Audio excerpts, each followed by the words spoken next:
guys, in today's video, we are going to teach you how to do the wildcard syntax in SQL.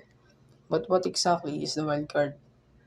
A wildcard character is used to substitute one or more characters in a string.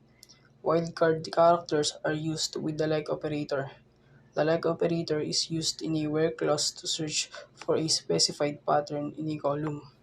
So let's begin. The first thing to do is to use a database. In this example, we have used the Northwind database. Then click execute to complete the command. Now, we are going to show you an example of wildcard in SQL, which in this video is the percent in the square bracket. We just have to type select all from customers table and the where clause to filter out the records from the customer name. Then type the like operator and in a double semicolon just add the percent symbol followed by the letter ES. Adding a semi-quotes just option. This syntax return all customers that ends with a pattern ES. You can see it from the results. Here is another example. Just like what we've done last time, just type select all from customers table and the where clause to filter out the records from the customer name.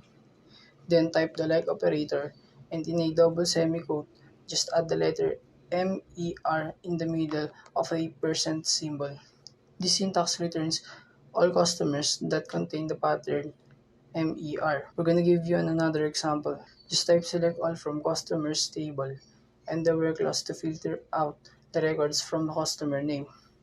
Then type the like operator and in a double semicolon, just add an underscore followed by the letter ONDON. The syntax returns all customers with a city starting with any character followed by ONDON. And this is the last example.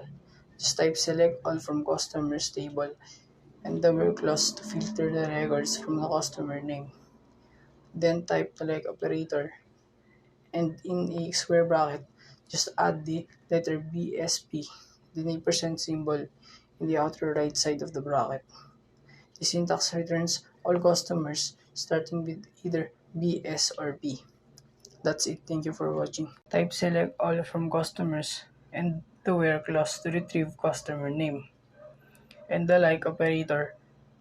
Now in a semicolon, just type a square bracket with the letter A and F inside and the hyphen in the middle. Click execute and look for the results. This returns all customers starting with A, B, C, D, E, or F. Now let's move to the next example. Type select all from customers and the where clause to retrieve customer name and the like operator.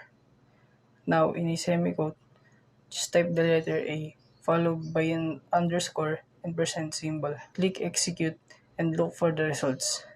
This returns all customers that starts with A and are at least 2 characters in length. Here is another example. Type select all from customers and the where clause to retrieve customer name and the like operator.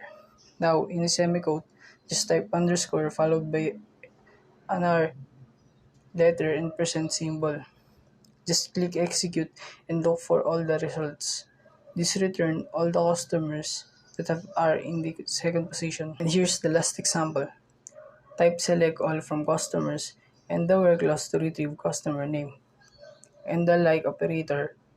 Now in a semicolon, just type Spain, then click execute and look for all the results.